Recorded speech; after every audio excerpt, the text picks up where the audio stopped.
All right बच्चों, तो नरेंद्र अवस्थी का जो मैंने आपको होमवर्क दिया था फ्रॉम क्वेश्चन नंबर 902 पूरा कितना 145 तक ना टोटल, उसके बाद फिर 120 से भी तो दिया था क्वेश्चन 135 तक।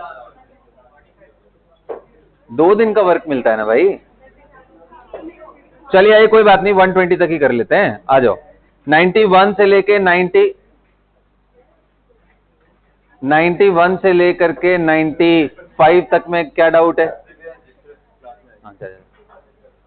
Question number 91 to 95 guys, any doubt? नहीं डाउट है? बहुत बढ़िया यार, तुम लोग बहुत ग्रो कर गए हो। 96 से लेके 100 तक में कोई doubt?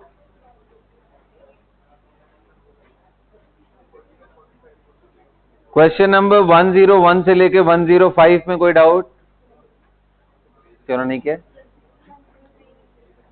102, a bottle of an aqueous solution of H2O2 solution is labeled as इतना volume H2O2 and the density of the solution in gram per ml is 1.25. Choose the correct option. Okay. Molality of H2O2 solution is 2. Molarity of H2O2 solution is this. अच्छा चलो बढ़िया। तो पहले एक चीज आपको समझा दे रहा हूं।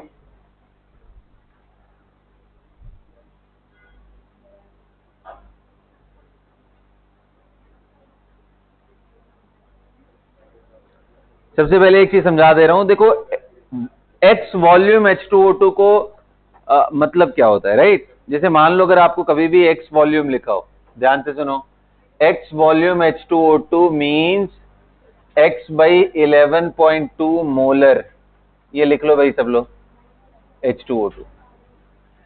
तो अब जैसे इसमें लिखा हुआ है कि 28.375 वॉल्यूम H2O2 है, इसका मतलब ऐसा सॉल्यूशन H2O2 का है जिसकी मोलैरिटी कितना है 28.375 डिवाइडेड बाई 11.2।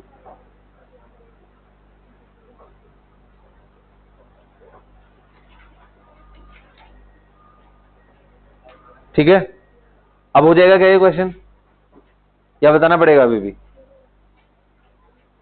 हाँ, अब आप इसका रफली वैल्यू निकाल के बताओ कितना आ रहा है,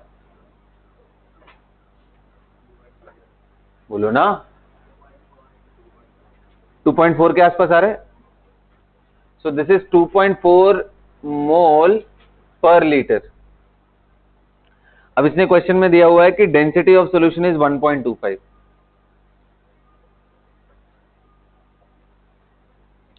डेंसिटी ऑफ सॉल्यूशन इज 1.25 ग्राम पर ml। Choose the correct option. So molality of H2O2 is 2, molarity लिखा है 5, फिर मोलैलिटी लिखा है 2.15 molarity. So A and C में मोलैलिटी स्मॉल m पूछा है, B में क्या पूछ रखा है इसने, मोलैरिटी। तो मोलैरिटी तो गलत हो गया, 5 मोल पर लीटर तो है नहीं। अब मोलैलिटी चेक कर लेते हैं। अब ये बताओ यहां से हमें क्या पता चल गया कि 2 पॉइंट, ये देख लो भाई तुम लोगों ने सही कैलकुलेट किया है ना, मैं इसी को भरोसा करके चल रहा हूं। 28.375 अपॉन 11.2 कैलकुलेट करके बताओ ना कितना आ रहा है, क्यों ना बताओ। कितने साल के बाद फाइनली 2.5 आ रहा है? चलो ठीक है, 53 मान लेता हूं इसको, 2.53। अब इधर ध्यान दो, हो गया मोल पर। अब देख 1 लीटर के अंदर you have 2.53 moles of H2O2। In 1 liter we have 2.53 moles of H2O2। अब 1 लीटर का डेंसिटी के हिसाब से पहले तो 1000 ml है, डेंसिटी कितनी दी हुई है भाई, डेंसिटी 1.25। तो 2000 ml का डेंसिटी से मास निकाल ले, मास ऑफ सॉल्यूशन कितना हो जाएगा। तो दिस इनटू डेंसिटी, तो डेंसिटी 1.2, सो 1250 आ जाएगा क्या। अच्छा, इतने ग्राम में से आप क्या निकाल दो, मास ऑफ सॉल्यूशन में से मास ऑफ सॉल्यूट निकाल दो, तो वो क्या आ जाएगा मास ऑफ सॉल्वेंट। क्यों चाहिए ये भाई, इसके बिना मोलैलिटी निकलेगा ही नहीं। Small m is equal to number of mole of solute upon mass of solvent in KG, यही होता है ना? बोलो भाई, यही होता है ना? So we have to do that. So solution 1250 है, सोल्यूट कितना था भाई?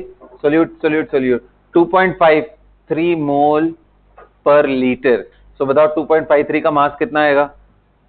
2.53 multiply by molar mass of H2O2 34। बताओ कितना आ रहा है भाई?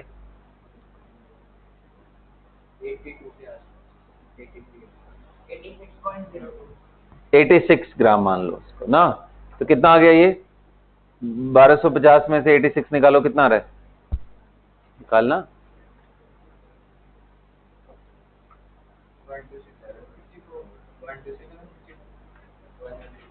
1164 आ रहा है। तो बस क्वेश्चन खत्म है। आंसर क्या होगा? Number of mole of solute कितना है भाई? 2.53 और मास ऑफ दिस कितना है? 1.164 लिखना पड़ेगा। अब ये लास्ट कैलकुलेशन कर लो, आंसर आ जाएगा। वैसे इसमें देख लो 2.15 is the nearest answer, will take that. Check करो, यही दिया है।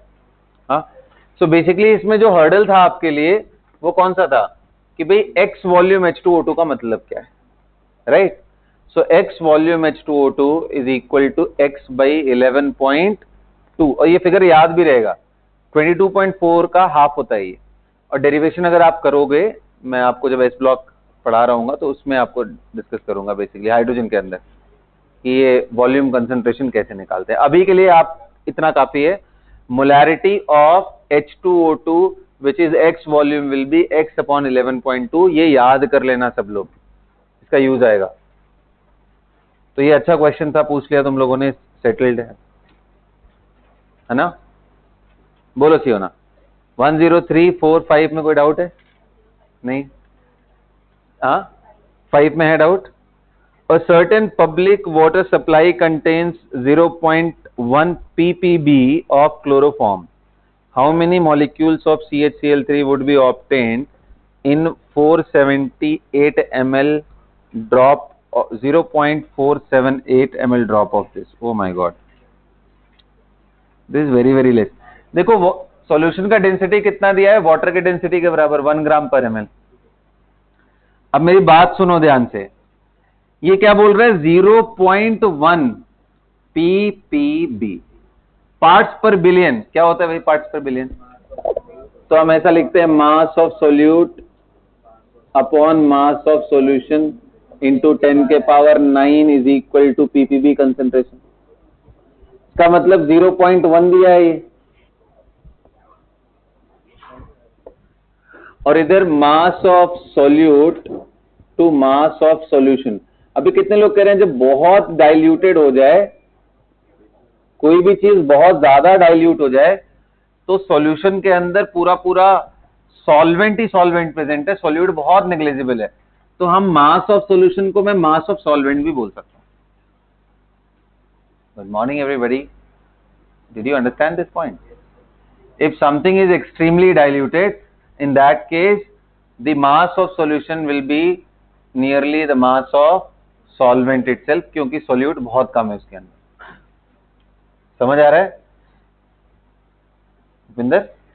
आ रहा है समझ में? अच्छी बात है। फिर तो ये 0.1 अपॉन 10 के पावर 9 हो गया, या फिर इसको मैं लिखना चाहूं तो 1 अपॉन 10 के पावर 10 हो गया, solute to mass of solution. अच्छा, फिर इसने कहानी में क्या ट्विस्ट दिया है कि 0 पॉइंट, इतना गंदा गंदा डेटा लेके कैसे कोई क्वेश्चन बना सकता है? 0.478 ml drop of the solution, यही बोला है ना? बोलो भाई। सो मास ऑफ सोल्यूट कितना आ जाएगा अपॉन, ध्यान दो, डेंसिटी 1 ग्राम पर ml, तो जो वॉल्यूम वही मास हो गया, तो मास ऑफ सॉल्यूशन कितना है?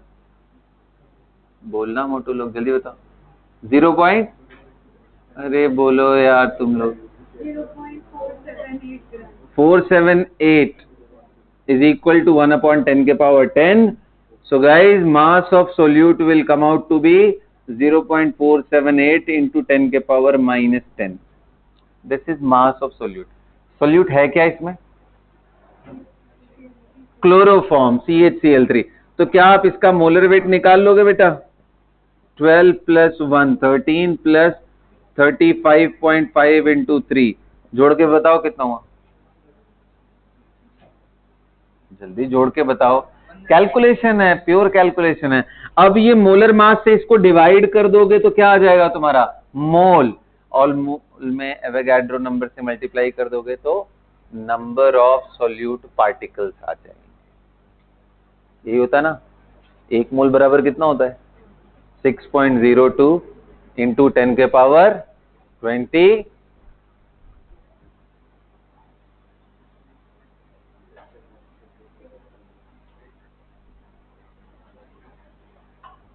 सबको क्लियर है ये बात? और बताइए।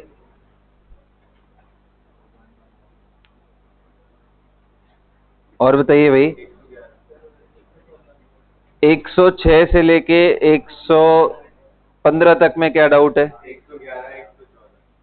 111 भी डाउट है और 109 भी है। आइए चलिए 109 देख लेते हैं पहले। तुमने प्रैक्टिस नहीं किया है? क्लियरली समझ में आ रहा है? नहीं प्रैक्टिस किया ना? बोलो ये सर नहीं किया। क्यों ऐसा एक्सपेरिमेंट क्यों किया ऐसा? कौन सा मैसेज नहीं? वो कंटिन्यूटी में होगा, अंडरस्टूड है ना?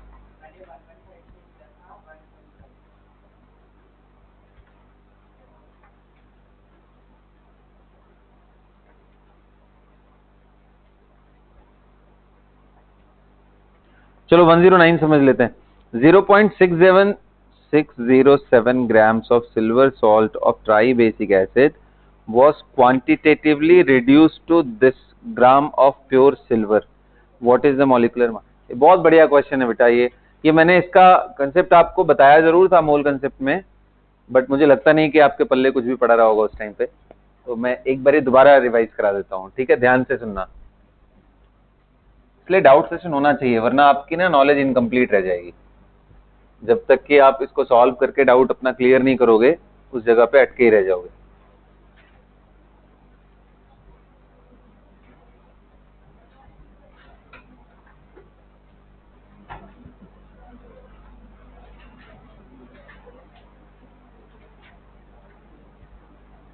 ठीक है, करें? चल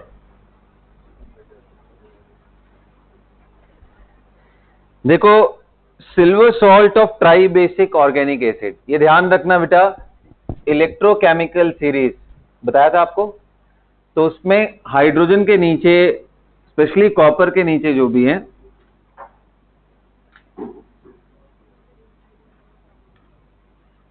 ये जितने भी आपको मिल रहे हैं ये सब नोबल मेटल्स हैं। और इन सबकी एक खास बात होती है कि ये किसी भी ऑर्गेनिक मॉलिक्यूल के साथ कंबाइन करेंगे ना, जैसे मान लो इसने बोला try basic acid. Try basic acid का मतलब जिसके पास 3H+ आयन डोनेट करने के लिए, उसका क्या बना रहा है? ये सिल्वर सॉल्ट बना रहा है। Ag2O मॉइस्ट के साथ रिएक्ट करा करके सिल्वर सॉल्ट क्या बनेगा भाई? Ag3A बन जाएगा। बड़ा सिंपल सा है। अरे इसका 3H+ आयन निकालोगे, A-3 बनेगा, और सिल्वर का +1 है, तो बताओ भाई +1 एंड -3 में कैसे क्रॉस करा के बनाते हो ना, तो सिल्वर का थ्राइस। और ये सब देख के डरो मत, ट्राई बेसिक एसिड लिखा है, देखना। ट्राई बेसिक एसिड का मतलब जो बेस को 3H+ सप्लाई कर सके।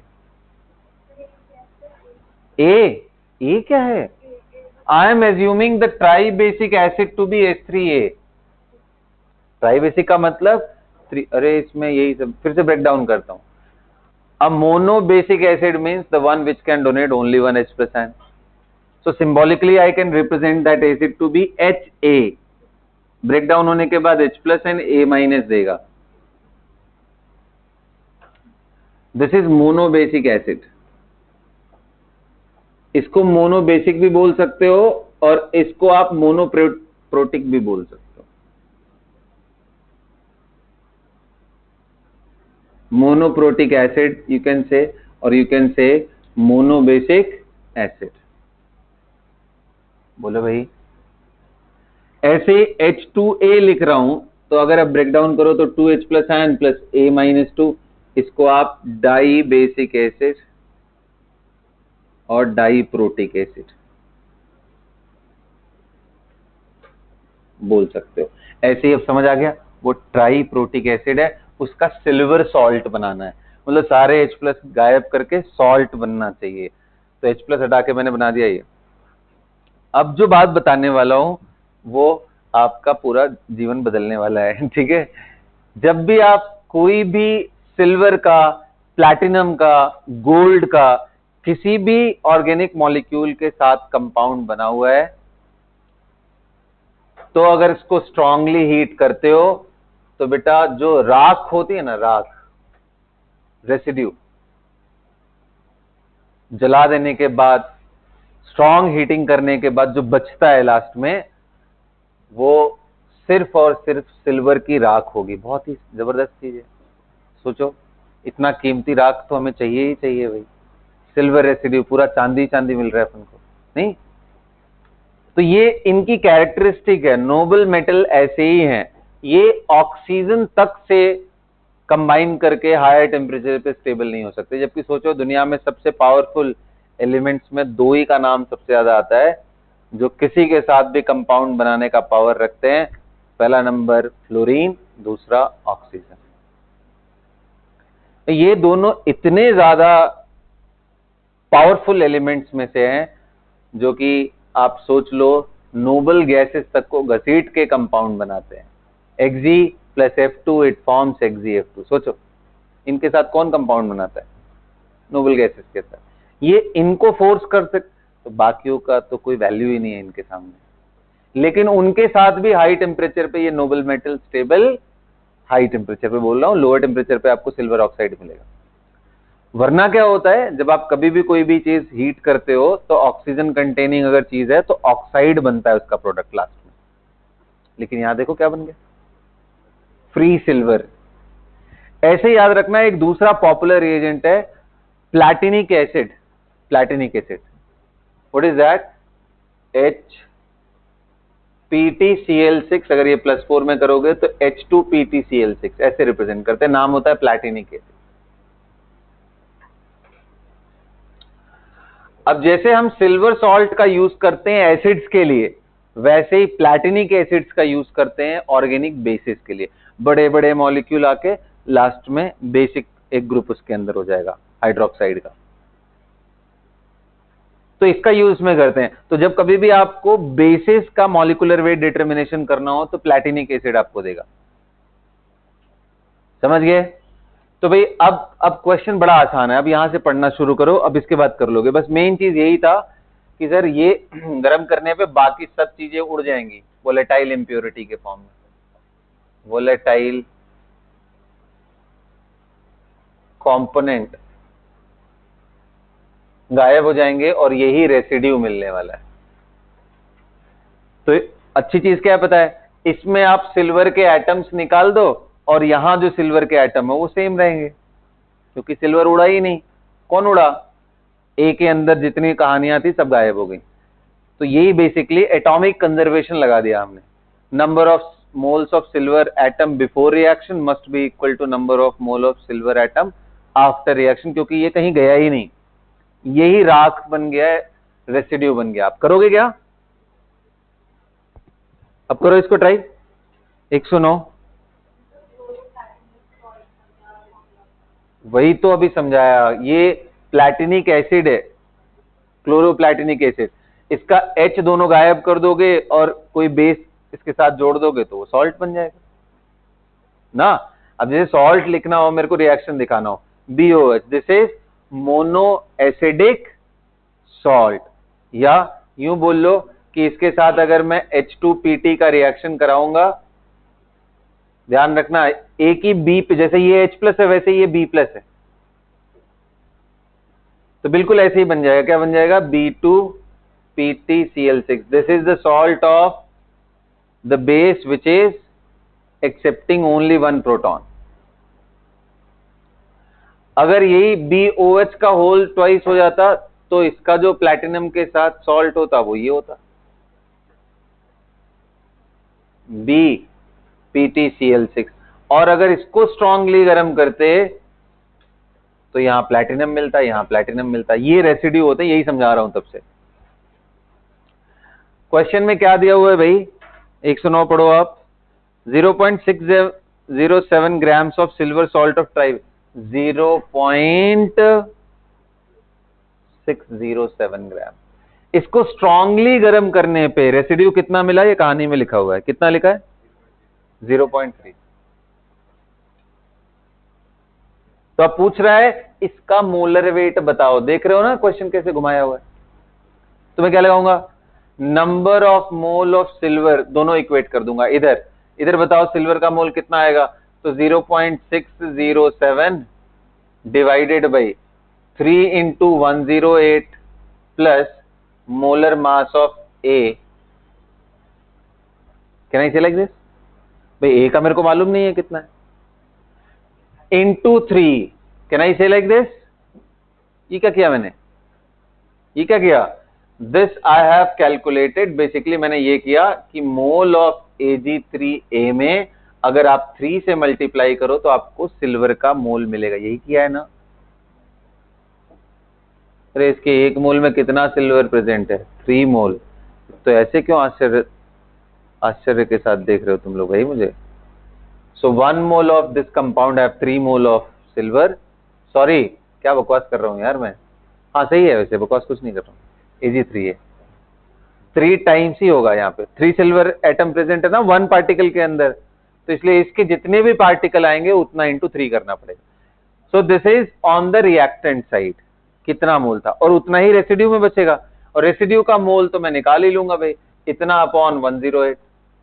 सिल्वर का कितना होता है भाई, 108। नहीं मालूम है तो आप देख करके लिखोगे इसको, वैसे लिखा होगा, नहीं लिखा है क्या, लिखा है इन्होंने, नहीं लिखा है, मतलब ये सब इतने कॉमन है ना कि यूज ही नहीं करते।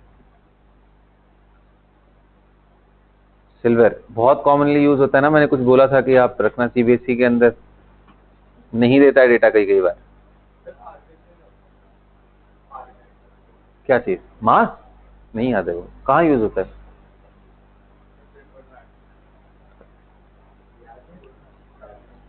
वैसे हीलियम नियॉन आर्गन उसका मैंने बताया था 40 होता है, आइसोटोप आइसोटोन जब डिस्कस करा था उसमें बताया था मैंने। खैर बेटा अब इसको सॉल्व कर लो, आपको ए मिल जाएगा, सॉल्व करके देखो कितना आ रहा है, जल्दी करो सॉल्व इट। एक ही अननोन है ना, बाकी तो सारे नोन है।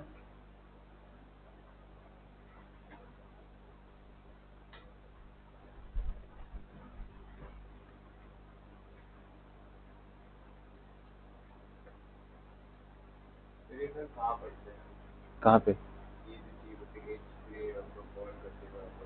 इनऑर्गेनिक नहीं सब पढ़ते, रिएक्शंस का इनऑर्गेनिक, सब इनऑर्गेनिक के रिएक्शंस ही है। मैंने बोला ना फिजिकल केमिस्ट्री में अगर आप इनऑर्गेनिक के रिएक्शंस अच्छे से तैयार कर लो तो रिएक्शन वाला पार्ट इजी हो जाएगा आपके लिए। बाकी अगर कोई बताया हो कि ये चीज ऐसे होता है तो फिर तो क्या कैलकुलेशन ही है बस ना। तो इसके जो दो पार्ट है दोनों को क्लब कर दिया है तो क्वेश्चन टफ बन जाता है।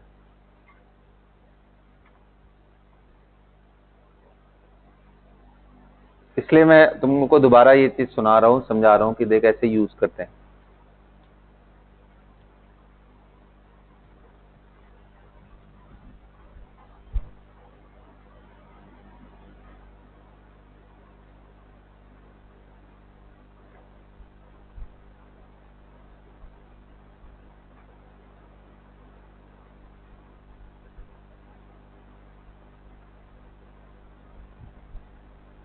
चलो भाई हो गया सबका, करेंट डिस्कशन आ गया। अब क्या आया आंसर भाई, ए कितना आया निकालो, कैलकुलेटर का यूज करो कोई दिक्कत नहीं है, फटाफट आंसर बस निकाल के मेरे को बताओ।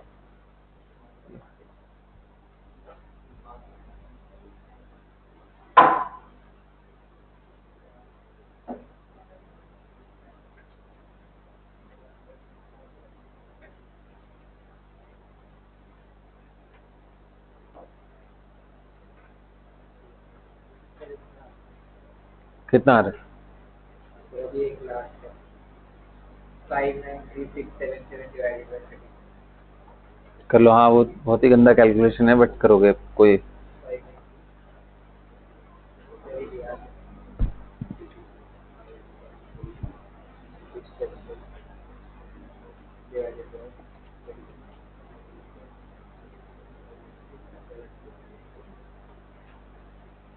कितना आ रहा है बेटा, जल्दी बताओ यार। 207 आ रहा है ना रफली। मोलर मास ऑफ क्या, A-3 का आ रहा है, यही ना? अरे बोलो यार, A और A-3 में डिफरेंस क्या, इलेक्ट्रॉन का ना, तो फर्क नहीं पड़ता है, यही आ रहा है ना। लेकिन आपको एग्जाम में मतलब क्वेश्चन में पूछा क्या है, किसका मोलर मास पूछा है? तो एसिड क्या है, H3A। तो भाई मोलर मास H3A का नहीं निकल जाएगा, 3 × 1 plus molar mass of A-3। तो 3 + 207 कितना आ गया? चेक करो आंसर, है ना बढ़िया क्वेश्चन ये। सो बेसिकली जिनको ये रिएक्शंस नहीं आइडिया है वो कभी नहीं प्रोसीड कर पाएंगे। तो इसमें प्रॉब्लम इस चीज की है आपकी, अगर ये रिएक्शन ध्यान से सेट करो। ऐसे बताओ, प्लैटिनिक एसिड के केस में जो प्लैटिनम क्लोराइड का सॉल्ट बन रहा है गर्म करने के बाद, तो इसमें इसका मास देगा और इधर में रेसिड्यू देगा। यहां पे भी वही कहानी लगाना, जितने मोल आपको प्लैटिनम के इधर मिलेंगे उतने ही इधर मिलेंगे, यही है ना। अब प्लैटिनम के मोल जब इक्वेट करोगे तो उसमें देखना वेट अपॉन मोलर वेट में बी का भी मास लिखना पड़ेगा। तो जैसे ही बी का मोलर मास लिखोगे, जैसे यहां पे ए का अननोन था वैसे वहां पे बी का अननोन आ जाएगा। बी मालूम चल गया तो इस बार OH जोड़ना पड़ेगा, 17 है OH। यहां पे तो 3 हाइड्रोजन का 3 ऐड कर दिया ना, अगर मोनोबेसिक हुआ तो 17, अगर मतलब डाईहाइड्रोक्सिल ग्रुप रखा है तो 34 ऐड करना पड़ेगा। तो इस बात का ध्यान रखोगे, ठीक है ना, ये नहीं कि रट दिया हर जगह पे वही लगा रहे हैं, कंसेप्ट समझना है बस। तो ये बहुत बढ़िया क्वेश्चन था, अच्छी बात है। यहाँ अगर आप ऐसे क्वेश्चंस में फंस रहे हो तो मुझे तकलीफ बिल्कुल नहीं होगी, मुझे लगेगा कि आप मेहनत कर रहे हो। 111 पे देखते हैं। चाहे ईमानदारी से हाथ उठाओ, कितने लोगों ने किया है, बिल्कुल झूठ नहीं बोलना मेरे से। 130 120 तक कितने लोगों ने किया हुआ? बस अब आप सोचो, आप इमेजिन भी नहीं कर पा रहे हो कि आपका कितना लॉस हो रहा है इस चीज में। अटेम्प्ट नहीं किया, आपको कुछ आइडिया नहीं है डिस्कशन क्या चल रहा है, और अगली क्लास तक आते आते ये सब चीजें हो जाएंगी, तो मतलब कि अब आप नेक्स्ट क्लास में आओगे तो इसका कोई भी एडवांटेज नहीं ले पाओगे, एग्जाम में फिर दोबारा आएगा, फिर परेशान होगे। ये होता है। और क्लास में जितने देर भी बैठे हो डिस्कशन हो रहा है उतना देर तुम्हारे लिए पे ही नहीं है क्लास, क्योंकि कुछ किया ही नहीं है तो आइडिया नहीं क्या बता रहे हैं सर, जबरदस्ती सुने जा रहे हो, अननेसेसरी पार्टिसिपेशन भी गया तो आपका टाइम भी लॉस हो रहा है यहाँ आकर के भी। तो इसलिए होमवर्क तो मतलब सब्स्टिट्यूट में रखोगे तो डिस्कशन क्लास या तो मैं ना लूं, खत्म कर दूं, डिस्कशन जो कर रहा हूं या तो मैं बंद कर दूं, ठीक है, जो कर रहा है अपना, अलग से डाउट जो आकर के पूछेगा, नहीं तो भाई वैसे कॉमन क्लास का फिर कोई मतलब नहीं, या तो करके आओ, ठीक है ना। जिनके एग्जाम 1-2 दिन में है उनका तो फिर भी समझ में आता है, जिनके एग्जाम अभी कम से कम 10 दिन 12 दिन बाद है, 1 हफ्ते बाद है, उनको तो यार अभी भी लगना चाहिए इन सब पे। तुम्हारे एग्जाम के सिलेबस में से ही एक होगा। चलो स्कूल एग्जाम में पार्ट ना भी आए, थोड़े बहुत नंबर स्कूल में कम हो जाने से कुछ हो जाएगा क्या? कुछ नहीं होने वाला है। 11th क्लास में साइंस में 94 मार्क्स थे तब के जमाने में, 10th में बता रहा हूं, और 11th आते ही मेरी फेल होने की नौबत आ गई थी, मैं बता रहा हूं। इतना बुरा डाउनफॉल होता है इन टर्म्स ऑफ मार्क्स ना। आप तो फिर भी अलाइन चल रहे हो, एक आधा चैप्टर, हमें तो इस टाइम तक सिर्फ chemical bonding and mole concept के अलावा बाकी वो सब टॉपिक ही छोड़ दिया था पढ़ाने के अलावा। आपका रेडॉक्स वगैरह सब कुछ हो गया। मैं अभी के टाइम छोड़ो यार, मैं हाफ ईयरली की बात कर रहा हूं। तो हाफ ईयरली में फेल होने की नौबत आ गई थी 11th क्लास के अंदर, ऐसी हालत थी, मतलब 100 में किसी तरीके से जुगाड़ वगैरह करके 40-40 मार्क्स, उसमें भी दोस्तों से एक आधा क्वेश्चन पूछने के बाद ही हुआ, समझ रहे हो। तो इतना, तो उसके लिए मैं मोरली डाउन थोड़ी ना हुआ, आई वॉज नोइंग कि मुझे क्या आता है, उस चैप्टर से पूछोगे मैं हवा निकाल दूंगा, वैसे वाला कॉन्फिडेंस था कि जो चैप्टर पढ़ लिया है उसको मतलब पढ़ लिया है, दिस इज नाउ डन, अब इसमें इफ एंड बट नहीं है कुछ भी। आप अगर वो मेहनत नहीं लेके आओगे अपने अंदर, ये दो जगहों पे स्विंग होते रहोगे, ना उधर के ढंग से आने वाले हैं ना इधर के ढंग से आने वाले। सो अपने मेंटालिटी को बहुत स्ट्रांग रखना है। ये 2 साल बहुत पेनफुल होगा तुम्हारे लिए भी और पेरेंट्स के लिए भी, जिनकी एक्सपेक्टेशन बहुत ज्यादा है कि मेरा बच्चा सीजीपीए पूरा 100% लेके आया है, इस बारी भी आकर के एकदम कमाल करेगा 11th क्लास में। पास हो जाओ, बहुत बड़ी बात है, ठीक है ना। 60-70 आ गए मतलब तुम्हारी काबिलियत है कि तुम दोनों चीजों में बैलेंस क्रिएट कर लिए। हाँ, असली असर दिखाई देता है +2 के अंदर। तो +2 में आप बहुत ज्यादा सब्सटैंशियल गेन करोगे, क्योंकि +2 तक सिलेबस भी खत्म हो गया होगा, रिवीजन भी हो गया होगा, जनवरी में एग्जाम हो जाएंगे, उसके बाद आप एकदम स्ट्रेस फ्री होकर के सिर्फ बोर्ड्स की तैयारी करोगे 1-1.5 महीने का। और उतना बहुत होता है क्योंकि साल भर में आपने तैयारी करी। तो 11th क्लास में गायब कैसे हो सकते हो यार तुम लोग क्लास में, मुझे समझ नहीं आता है। क्लासेस स्किप कर दे रहे हो, लेक्चर्स नहीं देख रहे हो, आके अगले क्लास में ऐसे बैठ जा रहे हो, तुम्हें आइडिया भी नहीं पता चल रहा है कि तुम क्या चीज लूज करने जा रहे हो, कुछ आइडिया नहीं। मैं ये मान रहा हूं कि भाई चलो परसों एग्जाम है, कुछ टॉपिक ज्यादा आ रहे हैं, थोड़ा प्रेशर रहता है, वो मुझे समझ में आता है। तो उतने देर के लिए अपना टाइम मैनेज करो ना भाई, हफ्ते 2 हफ्ते पहले से मालूम चल रहा है ना एग्जाम कब से है, तो तब से थोड़ा थोड़ा टाइम निकालो कि एक ही दिन मरना है बस। 5 दिन की क्लासेस गायब होंगी, डिस्कशन गायब होंगे, वो बैकलॉग हो जाएगा, उतने दिन का होमवर्क गया। अब अगले 5 दिन, एक तो 5 दिन आप आए नहीं, अगले 5 दिन और आप रिकवरी में जाओगे, 10 दिन 12 दिन का आपका बाकी बच्चों से फेस गैप क्रिएट हो जाएगा। और जिस कंपटीशन के लिए पढ़ रहे हो ना, ये क्लासरूम सैंपल साइज उसके लिए नेग्लिजिबल है। इतना सीरियस हो यार, इतना सीरियस वीकेंड एग्जाम के लिए हुआ करो जो हम लोग टेस्ट कराते हैं।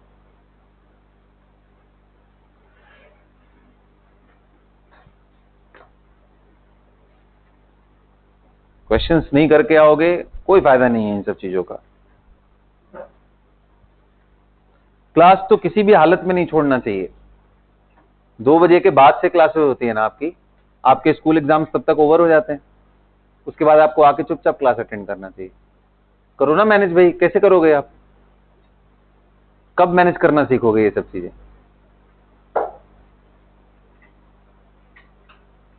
क्लास बंक करना कोई सोल्यूशन नहीं होता है ना। क्लास बंक करना मतलब is a complete mismanagement in your life.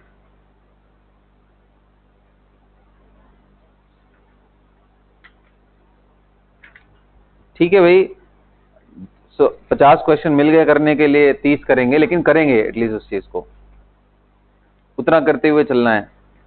बताओ यार तुम लोग, पिछले 15 दिन से क्लासरूम की अटेंडेंस इतनी पुअर है, कभी किसी के एग्जाम चल रहे हैं, कभी सब गायब ही हैं बस। और महीने भर का आप रिकवरी करेंगे बैठ करके अगले महीने तक, और फिर वो रिकवरी रिकवरी जैसी ही रहती है वो।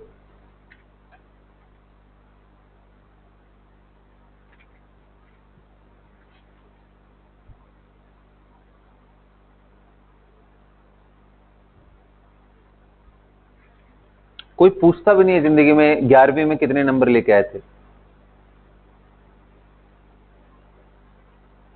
मैं तो चलो मेरा फील्ड ही चेंज हो गया, राइट। कोई नहीं पूछता है, कभी भी नहीं पूछता है। आपके एट द मैक्स +2 का मार्क्स का एक कॉलम रहता है बस भरने के लिए, कितने लेके आए हो, वो भी कोई ध्यान देने। उस टाइम पे, जिस टाइम पे आप कहीं पे जाते हो, वो चाहे जॉब के लिए चाहे कोई भी चीज के लिए, उस समय आपकी करंट स्किल देखते हैं सब लोग, आप यूजफुल हो कि नहीं हमारे लिए।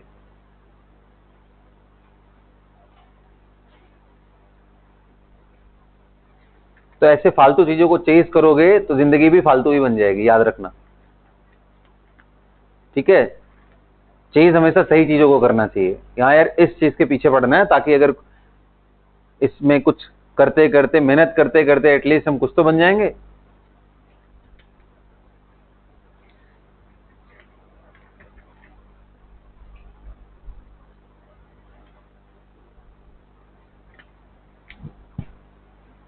अभी भी उस मानसिकता से निकल नहीं पाए हो। 10वीं में 96, 97, 98% आ गया, अब उससे निकल ही नहीं पा रहे हो कि परसेंटेज नीचे गया तो क्या हो जाएगा। ऐसे ही लोग सुसाइड कर लेते हैं आगे चल करके, एक्सेप्टेंस ही नहीं है चीजों का।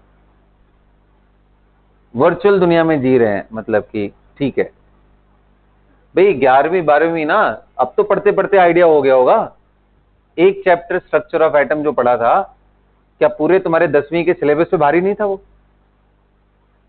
पूरी 10वीं में जितना तुमने साइंस, पूरी केमिस्ट्री छोड़ो, साइंस छोड़ो, पूरी केमिस्ट्री जितने तुमने 2-3 चैप्टर पढ़े होंगे, क्या उस पर अकेला एक चैप्टर भारी नहीं था? तो बहुत ज्यादा बल्कि होता है बेटा, इसमें आपको परफेक्शन की तरफ नहीं जाना होता कि 100% मेरे मार्क्स आ जाए, फिर ये हो जाए, यही मेरा पैरामीटर है सक्सेस का। ऐसा कुछ नहीं है। आप कितनी भी अच्छी तैयारी किसी भी चैप्टर में करके आ जाओ, जब मैं डिसाइड कर लूंगा ना कि तुम्हें रुलाना है आज के पेपर में, तो उस दिन रुला दूंगा, मैं बता रहा हूं। कितनी भी अच्छी तैयारी करके आ जाओ, कुछ ज्यादा नहीं करना है, बस ऐसी ऐसी चीजें पूछ देनी है, एक नंबर नहीं निकलने वाला है फिर तुमसे पेपर में।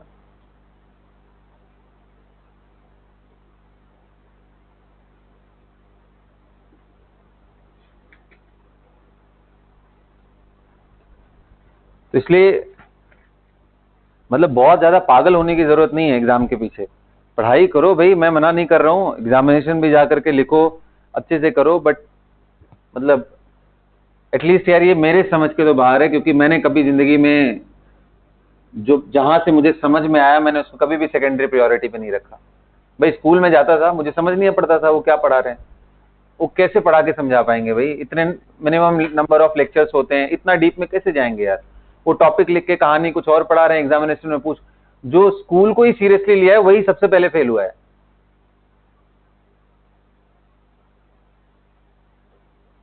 11th-12th लेवल पे इतनी बेकार लेवल की पढ़ाई होती है अक्रॉस इंडिया में, बता रहा हूँ, अक्रॉस इंडिया में one of the top most school of Varanasi में पढ़ा हुआ हूँ ना। 50-50 हजार लोग एंट्रेंस देते हैं तो जाके 100 बच्चों का सिलेक्शन होता है।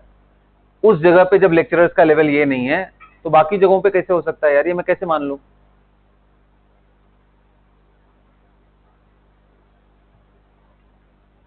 और आप उसको चेज कर रहे हो।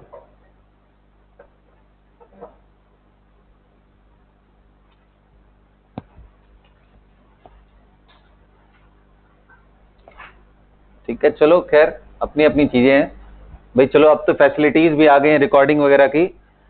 मेरा पूरे 2 इयर्स के, ठीक है ना, all thanks to my father in this, 2 साल के टेन्योर में जब मैं प्रिपरेशन किया हूं ना, मतलब जब से करना स्टार्ट किया, इनफैक्ट सो कॉल्ड कोचिंग करना, 10th के पहले तो कोचिंग भी नहीं था, 11वीं से कोचिंग करना शुरू भी किया नॉर्मल लेवल की, तब से लेकर के जब तक IIT जेईई नहीं निकल गया, मेरा एक सिंगल डे का भी एब्सेंट नहीं है। एंड आई प्राउडली से this in coaching, not even a single day. मेरा तबियत नहीं खराब हुआ होगा, वायरल फीवर नहीं हुआ होगा, तुम लोग के जैसा मेरा क्या इम्यूनिटी तुमसे अलग रहा होगा भाई। इस जोन में, इस एज में आते ही आपको सारी बीमारियां होती, तरह तरह की प्रॉब्लम होती। नहीं, कभी यार पापा ने कभी एक्सेप्ट ही नहीं किया, बोला कि ये दवा खाओ, क्लास में बैठो, क्लास की कौन सी चीजें एग्जामिनेशन में आ जाएगा ये तुम्हें भी नहीं मालूम। घर पे भी क्या करोगे, खा के यहाँ पे भी बैठोगे ही ना, सोओगे ही, ठीक है, कुछ मत करना, सुनना तो सही, कुछ तो सीखोगे। सो ये उनकी यार दी हुई, आप कह सकते हो कि इनबिल्ट कैरेक्टर था वो अंदर में, जो लाइफ में इतना आगे लेके चला गया मुझे। और तुमको सिर्फ एक बहाने चाहिए, आज मेरा बर्थडे है सर, कल फ्रेंड का बर्थडे था, परसों शादी हो गई घर में, फिर अब एग्जाम के लिए गायब हो रहे हो, मतलब एक एक बहाने ढूंढना है बस खाली।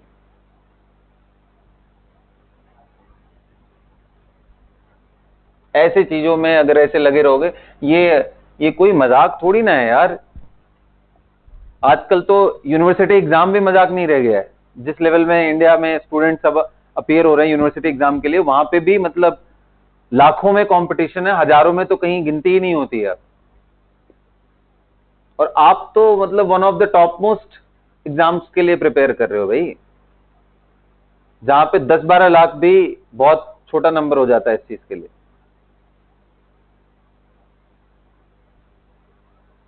उसके लिए ये तपस्या ही है बेटा, ये समझ लो तुम्हारी जिंदगी का।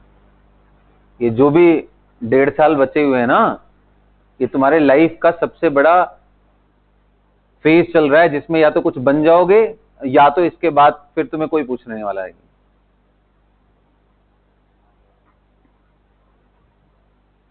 तो एटीट्यूड एंड टेम्परामेंट भी वैसे ही रखो कि कुछ बन के ही निकलना है।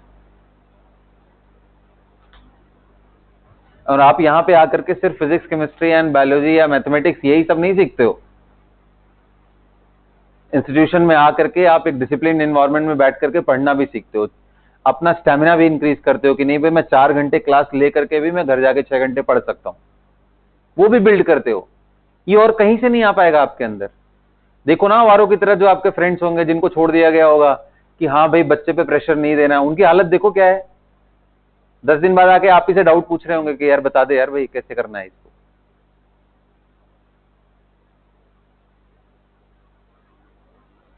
इसी एज में ही प्रेशर लेकर के काम करना है। प्रेशर हमेशा खराब नहीं होता है, अच्छी चीजों का भी प्रेशर होता है, उसको लेकर के हमें आगे बढ़ना है सीखते हुए। उसको हैंडल करना सीखो। बहुत टाइम है अभी, है ना। आगे चल करके अभी बताओ, ये हाफ ईयरली का एग्जाम चल रहा है क्या तुम लोग का? हाफ ईयरली का चल रहा है?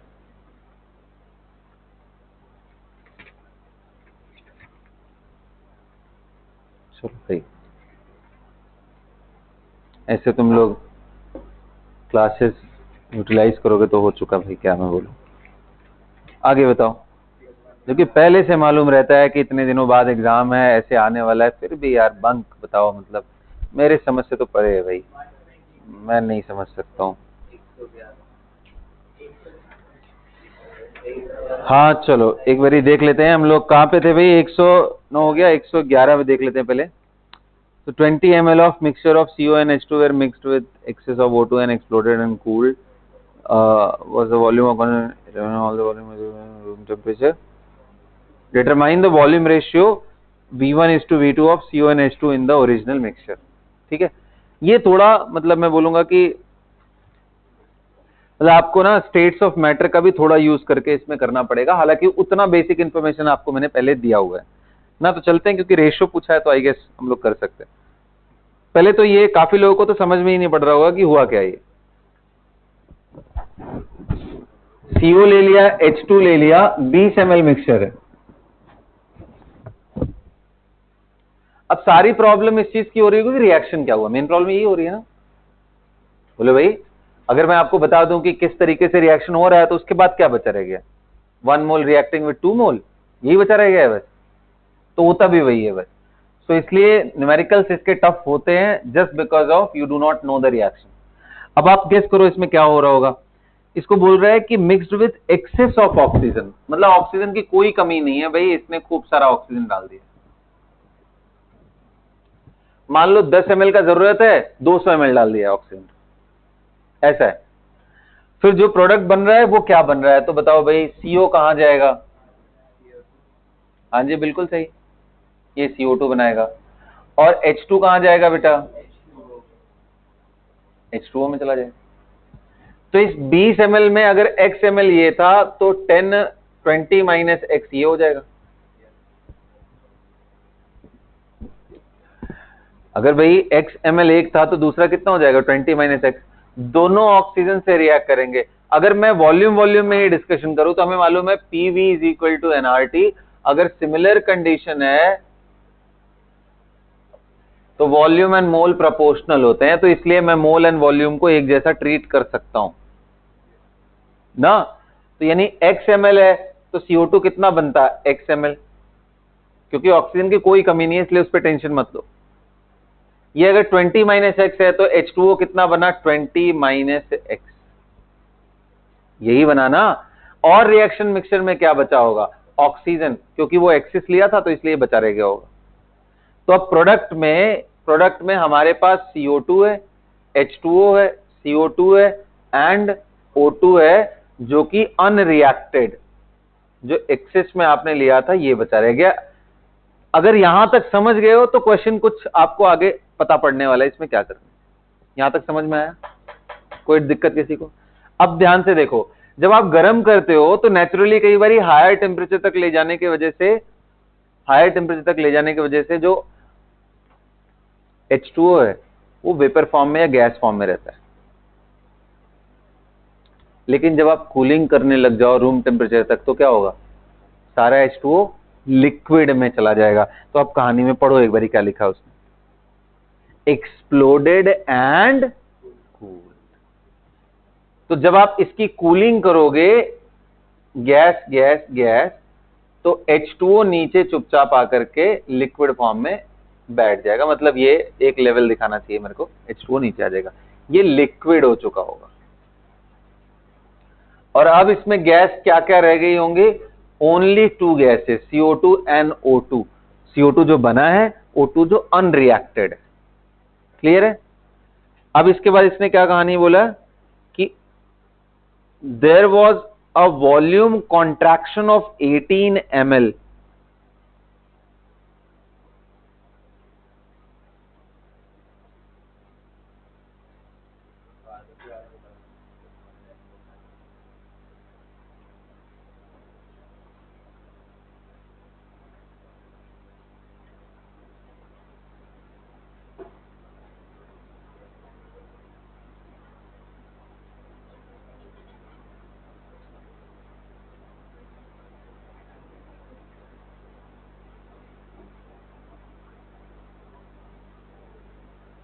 चलो ठीक है, बोल रहा है जो इनिशियल रिएक्शन मिक्सचर था उससे फाइनल होते होते 18 ml का कॉन्ट्रैक्शन हुआ।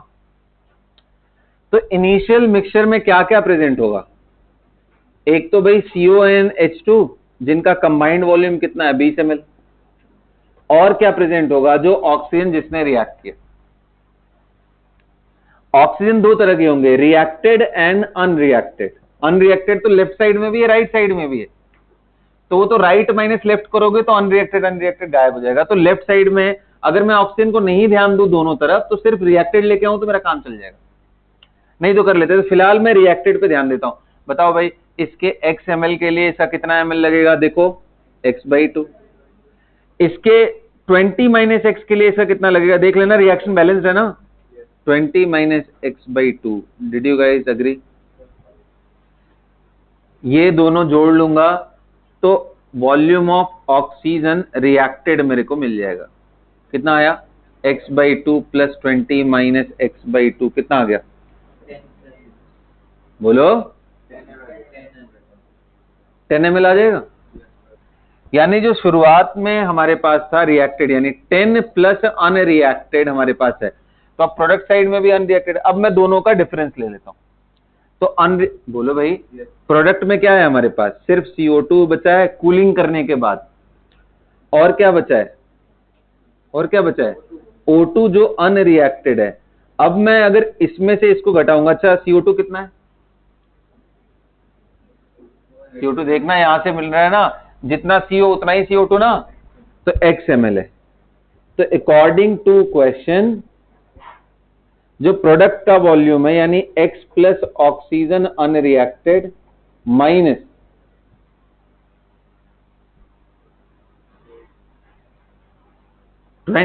प्लस 10 प्लस ऑक्सीजन अनरिएक्टेड, ये वैल्यू -18 दी हुई है। देखो 18 ml का कॉन्ट्रैक्शन हुआ, मतलब डिक्रीज कर गया। इनिशियल माइनस फाइनल कर लेता, अगर मैंने दिस माइनस दिस कर लेता तो उसे +18 लिख देता। यही दिया है ना। अब कितने लोग कह रहे हैं अनरिएक्टेड अनरिएक्टेड गायब हो जाएगा? सो बेसिकली इसने क्या दिया है? x - 30 is equal to -18। देखो ना, यही दिया है ना। तो x की वैल्यू कितनी आ गई? हाँ, 30 - 18 कितनी आ गई? 12।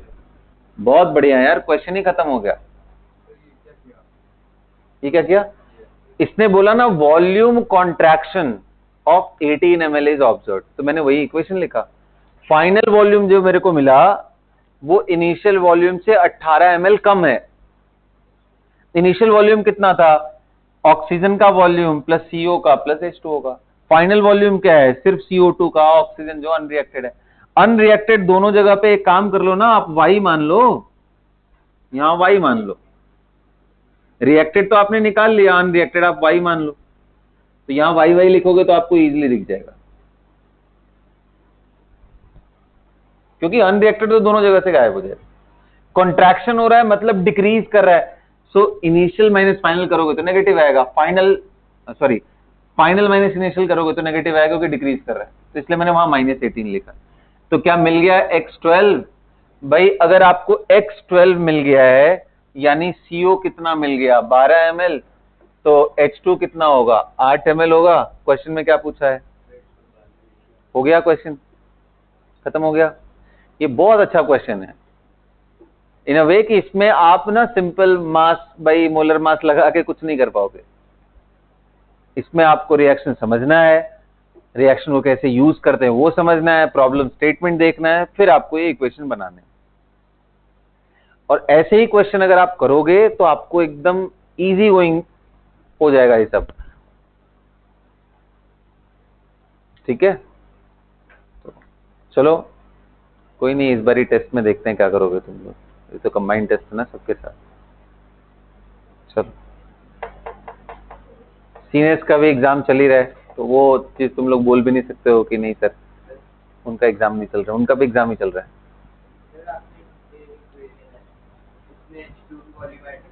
क्यों ऐड करूंगा मैं H2O की वॉल्यूम, क्योंकि इसने बोला है reaction is reaction exploded and cooled, तो मतलब अब H2O कहां चला गया नीचे।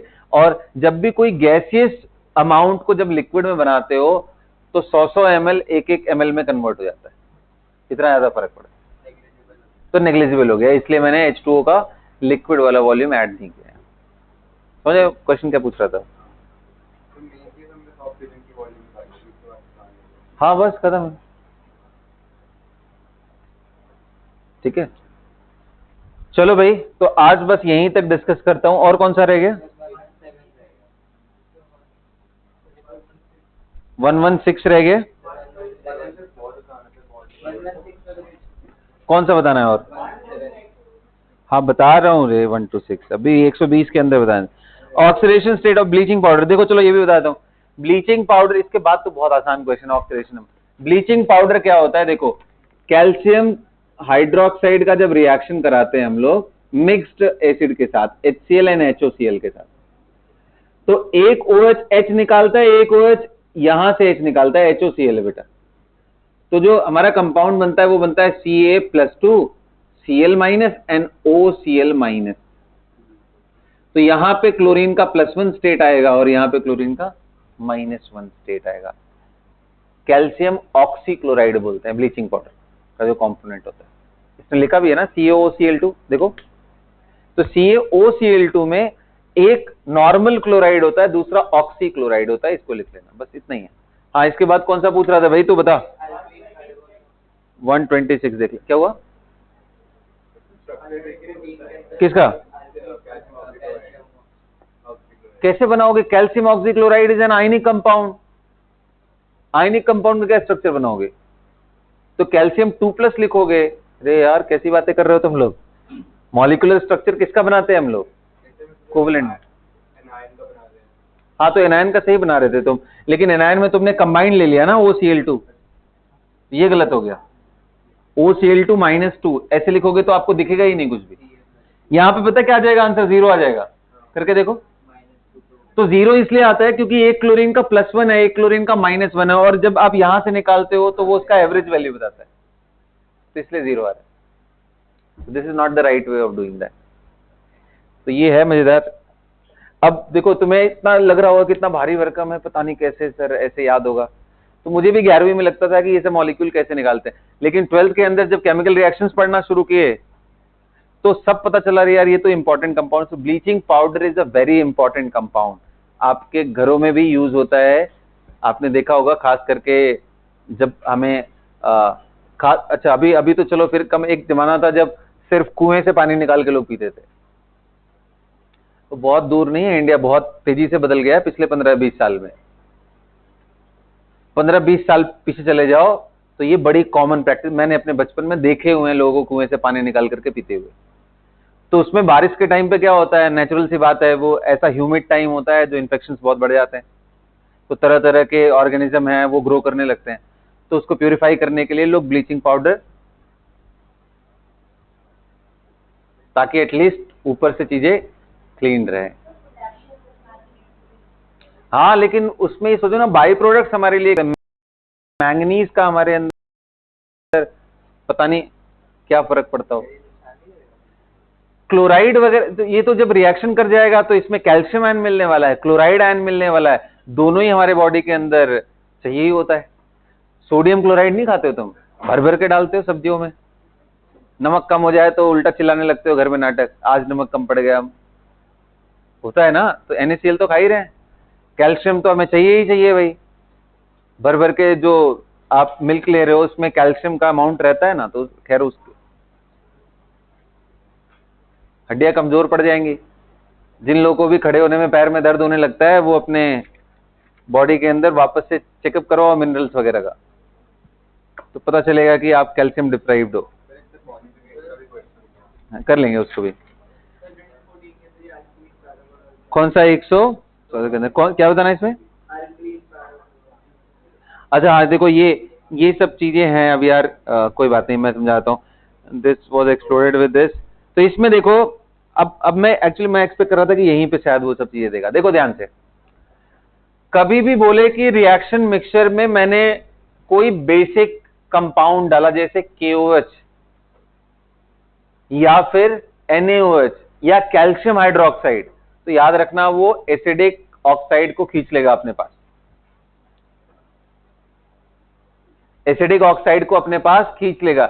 यानी अगर इसी क्वेश्चन को और थोड़ा इंटरेस्टिंग करना होता तो ऐसा बोल देता कि जब इसमें देखो हमारे पास CO2 कितना बन रहा था, x ml, x कितना आया था हमारा 12, तो बोलता कि इस रिएक्शन मिक्सचर जो प्रोडक्ट हमारे पास मिला है कूलिंग करने के बाद, उसमें NaOH डालने के बाद there was a further reduction of 12 ml in the volume. तो NaOH, KOH, कैल्शियम हाइड्रोक्साइड कोई बेस डालने से जो भी रिडक्शन हो रहा है that is because of the acidic gases are now consumed by the base. तो अब ऊपर गैस वो गायब हो गया तो फर्दर रिड्यूस हो गया वॉल्यूम। समझ गए? तो अगले क्वेश्चन में 114 वाले में इसका यूज है। मैं एक और चीज आपको बता देता हूं, एल्कलाइन पैरागोलोल,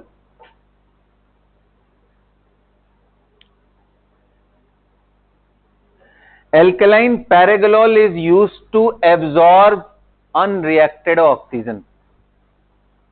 जैसे KOH का यूज किसके लिए कर रहे हैं? एसिडिक गैसेस के लिए।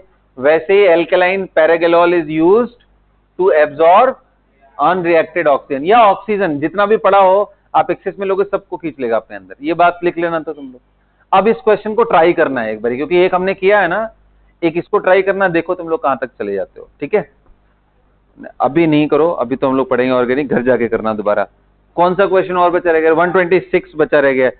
If it is known that Fe 0.96 is present in plus what is the mole. बहुत आसान है ये क्वेश्चन,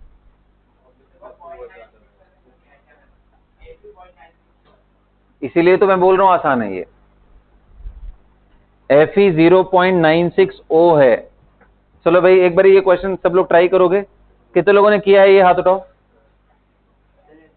126 हो गया, देख के पता लग जाएगा, बहुत आसान है ये। अभी ट्राई करो, जल्दी करो। क्वेश्चन में बता दे रहा हूं क्या बोल रहा है। मोल फ्रैक्शन ऑफ आयरन 2+, बोल रहे हैं एक फॉर्मूला है Fe 0.96 O। इसमें बोल रहा है कि मोल फ्रैक्शन ऑफ आयरन 2+ बताइए कितना आ रहा है।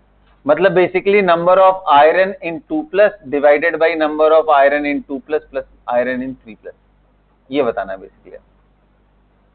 ये है क्वेश्चन, देखो कितना दिमाग लगाते तुम लोग। चलो अच्छा, और कहानी में क्या लिखा हुआ है कि अगर आपको मालूम हो कि आयरन कौन कौन से स्टेट में हो सकता है, सिर्फ 2 and 3 इतना दिया हुआ है, ताकि आपको उसमें गेस ना करना पड़े कि यार क्या क्या लेके चलना है।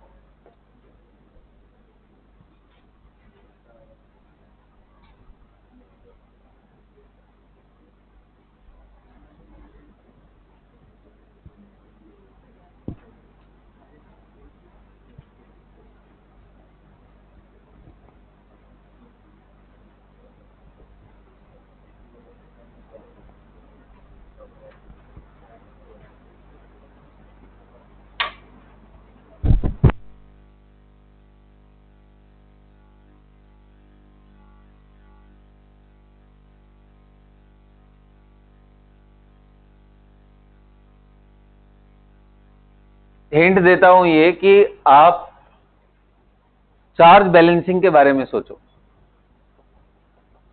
वहां से निकल जाएगा बड़े आराम से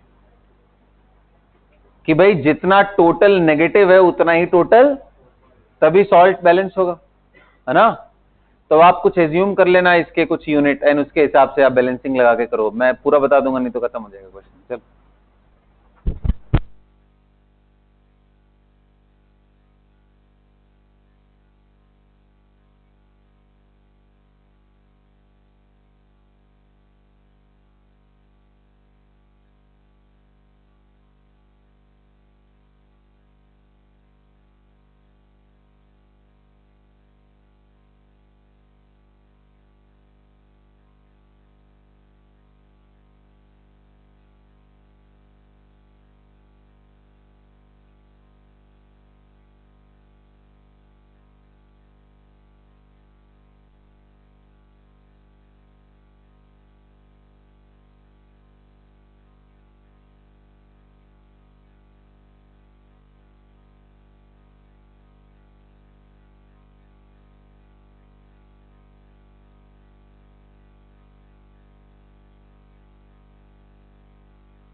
कर लिया भाई। देखो इसका कितना इजी तरीका है वो मैं समझाता हूँ। 0.96 है ना, तो अगर आप इसका 100 यूनिट ले लो, consider 100 unit of Fe 0.96 O, तो इस 100 यूनिट में आयरन विल बी 0.96 इंटू 100 कितना आएगा, 96 आयरन है, और ऑक्सीजन विल बी 100। अब टोटल नेगेटिव चार्ज कितना हुआ, ये सुनो, कैसे मालूम चला भाई, ऑक्सीजन तो -2 में होगा ना। अरे भाई अगर इसका 100 यूनिट लोगे तो 0.96 इंटू 100, ये 1 इंटू 100, तो ये क्लियर हो रहा है ना। 100 ऑक्सीजन होंगे इसमें, 100 ऑक्सीजन नहीं बल्कि 100 ऑक्साइड आयन होंगे, और 100 आयरन के आयन्स होंगे, उसमें +2 +3 मिक्स्ड है, हमें नहीं मालूम कौन कितना है। तो बताओ टोटल नेगेटिव चार्ज इतना हुआ ना, so total positive charge must be the same.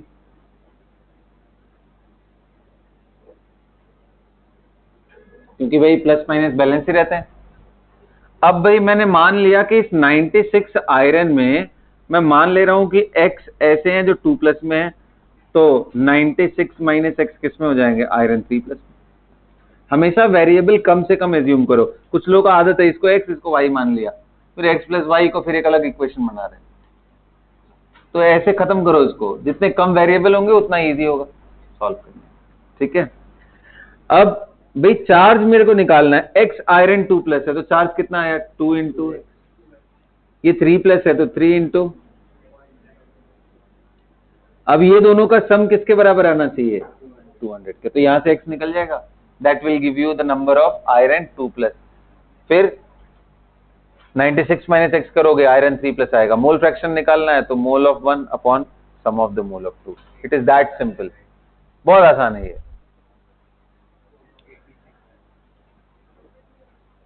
समझ आ रहा है।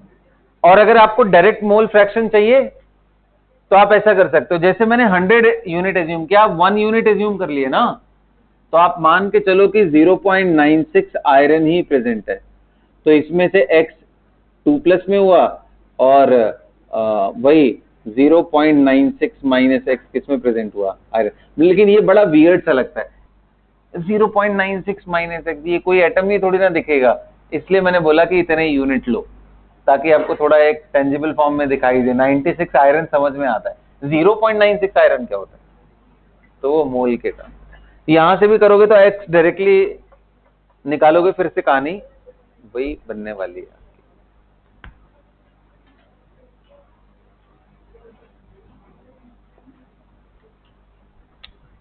ओके बेटा, हो गया सबका। चलिए अब हेडिंग डालिए ऑर्गेनिक केमिस्ट्री, वापस हम लोग बाकी अगला वाला चीज तुम लोग कंप्लीट करके लेके आना, फिर देखेंगे। मैं होमवर्क अभी दे दे रहा हूं ताकि वेट मत करो तुम लोग, ठीक है। अब आगे रिडॉक्स वाले हैं, इतने आसान आसान भाई। ये क्या अलग सा किताब है क्या, ये कौन सा है, बल्कि ये ज्यादा अच्छा था पता है, नए वाले में ना इसने पूरा लिप पोत के रख दिया है। देखो इसमें बढ़ाया ही है मेरे ख्याल से, देख रहे हो वॉल्यूम, लगभग ज्यादा ज्यादा क्वेश्चन डाल दिए। कितने क्वेश्चन है भाई स्टोइकियोमेट्री में, 200 है। तो अगले दिन का टारगेट है भाई, आप लोग 1 कहां तक दे दो बताओ, क्योंकि एटलीस्ट 200 प्रॉब्लम तो डिस्कस हो जाए ना पूरे, इतना तो चाहते ही हैं। तो अब मेरे पास कौन सा दिन है, आज वेंसडे है, फिर फ्राइडे वाला एक ही दिन बचेगा डिस्कस करने के लिए। तो आप एक काम करो, 2 दिन का मिला के मैं आपको 45 तक दिया था ना, 145 तक, 35 तक दिया था, तो मेरे ख्याल से खत्म करते हैं 200 पूरा। नहीं हो पाएगा, चलो 45 ऐड कर देते हो उसमें, 45 ऐड कर दोगे तो कितना पहुंच जाएगा, 90 पहुंच गया। चलो अच्छा 175 तक कर लो, खुश। नहीं यार ये बहुत कम हो गया, 45 और 30, हाँ वही 185 is the final call, okay.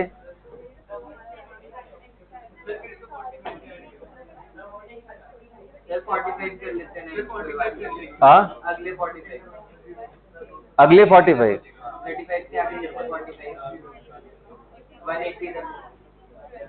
मैं देख रहा हूँ क्वेश्चंस बड़े आराम से निकलेंगे आगे वाले ना, तो मेरा मन मान नहीं रहा है, पता नहीं क्यों। अच्छा चलो ठीक है, फिर 175 इज द फाइनल थिंग, वहां तक आपको करके आना है। 2 दिन का टाइम है आपके पास, आज और कल मिला के तब करना है 175। चलो ऑर्गेनिक पढ़ते हैं हम लोग। हाँ जी, कितना एक्स यूज करूँ बताइए आपको।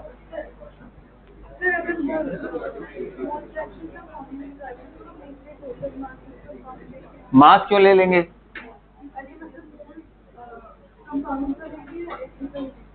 अच्छा, मोल सिर्फ आयरन के 2+ एंड 3+ वाले, नहीं वो अमॉन्ग एग्जिस्टिंग आयरन पूछ रहा है ना, नॉट।